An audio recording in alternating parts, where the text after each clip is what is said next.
Impression जाए आपका, तो इसके लिए कुछ बातें आपको जो मैं बताने जा रहा हूँ वो बहुत इम्पोर्टेंट है कि आप सबसे पहले अपना जो बॉडी लैंग्वेज है उस बॉडी लैंग्वेज को फोकस करें। बॉडी लैंग्वेज इसलिए इम्पोर्टेंट है क्योंकि वो कहते हैं ना कि साहब चेहरा सब कुछ बोलता है,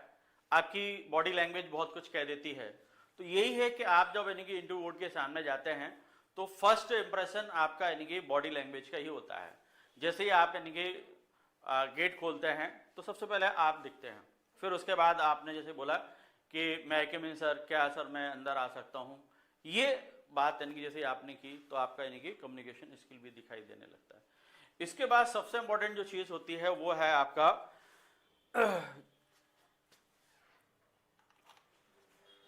जैसे ही आप चल करके जाते हैं, क्या बोर्ड के सामने चल करके आप पहुंचते हैं तो वो यानी कि आपकी इंपॉर्टेंट चीज होती है कि आपका चलने का जो तरीका है वो कितना कॉन्फिडेंट है, मतलब आप कॉन्फिडेंट तरीके से जा रहे हैं कि नहीं जा रहे हैं। ये बहुत जरूरी होता है कि सारी चीजें वही हैं, सब लोग जानते हैं, लेकिन वो प्रैक्टिस में आनी चाहिए और वो सिर्फ बोलने से नहीं आएंगी, मेरे बार बार बोलने से आप बार बार कर लेंगे, ये नहीं, आपके बार बार करने से ही ये सारी चीजें संभव हो पाएंगी। इसके बाद आपका बैठने का जो तरीका है, आपका जो बॉडी पोस्चर है वो काफी इंपॉर्टेंट होता है और इंटरव्यू में लगभग यानी कि वही बातें जो पूछी जाती हैं आपसे जो आपको आती हैं, लेकिन आप किस तरीके से उनके बोर्ड के सामने अपनी बातों को रख रहे हैं ये सबसे ज्यादा इंपॉर्टेंट होता है। क्योंकि बोर्ड के सामने पहुंचने पर आपका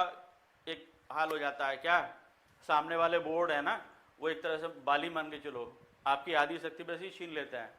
है ना, या यूं कह दो कि आप यानी कि वैसे ही नर्वस हो जाते हैं। तो आप यानी कि अपनी जितनी एनर्जी के साथ में, जितनी पावर के साथ में आप बाहर बैठे थे, है ना, जैसे ही आप